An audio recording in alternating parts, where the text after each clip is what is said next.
അസ്സലാമു അലൈക്കും. എന്താണ് സുഖല്ലേ?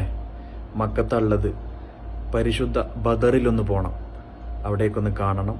ഇൻഷാ അല്ലാഹ് നല്ല കുറച്ച് കാഴ്ചകൾ കാണിച്ചു തരാം. മക്കയിൽ നിന്ന് പരിശുദ്ധ ബദറിൻ്റെ മണ്ണിലേക്കൊരു യാത്ര പോവുകയാണ്.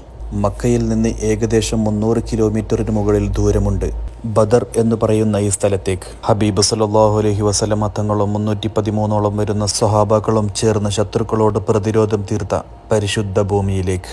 ഇതാണ് പരിശുദ്ധ ബദർ രണാങ്കണം. ഇസ്ലാമിക ചരിത്രത്തിൽ ശത്രുക്കളോട് ചെയ്ത ആദ്യ പ്രതിരോധമാണ് ബദർ യുദ്ധം എന്ന പേരിൽ അറിയപ്പെടുന്നത്. പരിശുദ്ധ ഇസ്ലാമിന്റെ കൊടിയ ശത്രുക്കളായ ഉത്ബത്തിനെയും ഷൈബത്തിനെയും വകവരുത്തിയ ചരിത്രപ്രസിദ്ധമായ മണ്ണിലാണ് ഞാനിപ്പോൾ നിൽക്കുന്നത്. കുടിക്കാൻ ഒരു തുള്ളി വെള്ളമില്ലാത്ത സമയത്ത് അള്ളാഹുവിനോട് പ്രാർത്ഥിച്ചതും വെള്ളം നിറക്കാൻ സംഭരണി നിർമ്മിച്ചതും ഇവിടെ തന്നെയാണ്. ഈ കാണുന്ന കെട്ടിനുള്ളിലാണ് കൊല്ലപ്പെട്ട ഖുറൈശികളെ കുഴിച്ചുമൂടിയത് എന്ന് പറയപ്പെടുന്നു. ഇതാണ് പരിശുദ്ധമായ മസ്ജിദ് അരീഷ്. യുദ്ധത്തിനിടയിൽ നബി തങ്ങൾ അള്ളാഹുവിനോട് കരഞ്ഞ് പ്രാർത്ഥന നടത്തിയ സ്ഥലം. ആ സ്ഥലത്താണ് മസ്ജിദ് അരീഷ് നിലകൊള്ളുന്നത്. ഇതാണ് ബദർ യുദ്ധത്തിൽ ഷഹീദായ സഹാബാക്കളുടെ പേരുകൾ. ഇത് ബദറിനടുത്തുള്ള മറ്റൊരു അത്ഭുതകരമായ കാഴ്ച.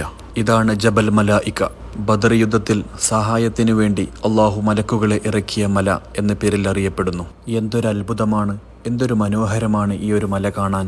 പകലിലായാലും രാത്രിയായാലും ഇവിടുത്തെ ഒരു കാഴ്ച അതിഗംഭീരമാണ്. എൻ്റെ പാദരക്ഷകൾ ഊരിവെച്ച് ഞാൻ ആ മണ്ണിലേക്ക് ഇറങ്ങി. എന്തൊരു മണലാണ്, എന്തൊരു മണൽത്തരിയാണ്. പൊടി പോലുള്ള ഇങ്ങനെയൊരു മണൽത്തരി ഞാൻ എൻ്റെ ജീവിതത്തിൽ കണ്ടിട്ടില്ല. ഉയർന്നും നീണ്ടും കിടക്കുന്ന ഈ ഒരു മലയിൽ ഒരു മണിക്കല്ല് പോലും ഞാൻ കണ്ടില്ല. അത്രയും മണൽത്തരികളാണ് അവിടെ.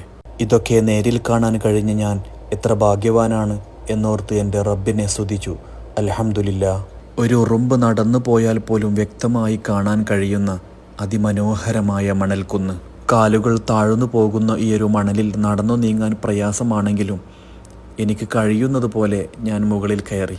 ഞങ്ങളുടെ കൂടെ മറ്റു രാജ്യത്തുള്ള തീർത്ഥാടകരും അവിടെ സന്ദർശനത്തിനായി വന്നിരുന്നു. മലമുകളിൽ നിന്ന് താഴേക്കുള്ള കാഴ്ച എന്തൊരു മനോഹരമാണ്.